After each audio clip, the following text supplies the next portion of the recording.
सर्वोच्च न्यायालयाच्या आजच्या निर्णयानुसार जरी थोडासा दिलासा आजच्या निवडणुकीला दिला असला तरी न्यायालयाने जे मत नोंदवलं आहे त्यानुसार या सर्व निवडणुकांचं भवितव्य हे कोर्टाच्या निर्णयावर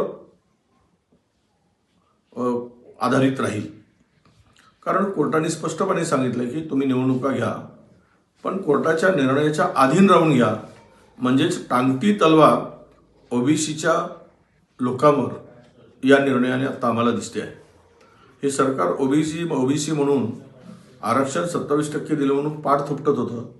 आज मात्र टांगती तलवार या आमच्या सगळ्या ओबीसीच्या जागावर आणि ओबीसी बांधवावर ठेवलेली आहे.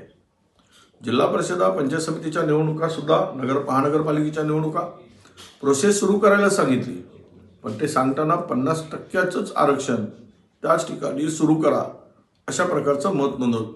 म्हणजे याचाच अर्थ असा की महाराष्ट्रातील 34 जिल्हा परिषदापैकी 12च जिल्हा परिषदेच्या निवडणुका होऊ शकतील किंवा त्याचे प्रोसेस सुरू होऊ शकतील. कारण इतर जिल्हा परिषदामध्ये ते आरक्षण 50%च्या वर गेलेलं आहे.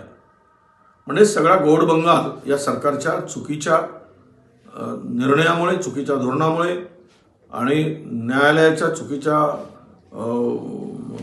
इंटरप्रिटेशनमुळे मला वाटतं हे सगळं जे काही चाललंय ते ओबीसीला मूर्ख बनवण्याचा गोरखधंदा हे सरकार करत आहे. आणि आजही या निवडणुका नगर परिषदेच्या होतील, नगरपंचायतच्या होतील, परंतु कोर्टाच्या पुढील निर्णयाच्या अधीन राहून होतील. असं जर कोर्टाचं मत असेल तर टांगती तलवारच आमच्या ओबीसी बांधवांच्या जागेवर आहे हा त्याचा स्पष्ट अर्थ होतो आहे.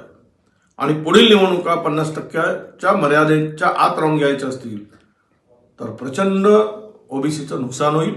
मग 27% आरक्षण गेलं पुढे. जे छाती ठोकून सांगत होते, छाती फाडून सांगत होते भाजपवाले की आम्ही 27% ओबीसीला आरक्षण दिलं, राजकीय आरक्षण दिलं, ही बनवाबनवी होती का? ही ओबीसीच्या भावनांची खेळी होती का? त्यांना मूर्ख बनवण्याचा धंदा होता का? हे आता उघड झालेलं आहे. आपल्या परिसरातील बातम्या आमच्यापर्यंत पोहोचवण्यासाठी स्क्रीनवर दिलेल्या क्रमांकावर संपर्क साधू शकता. दूरध्वनी क्रमांक 8652414343.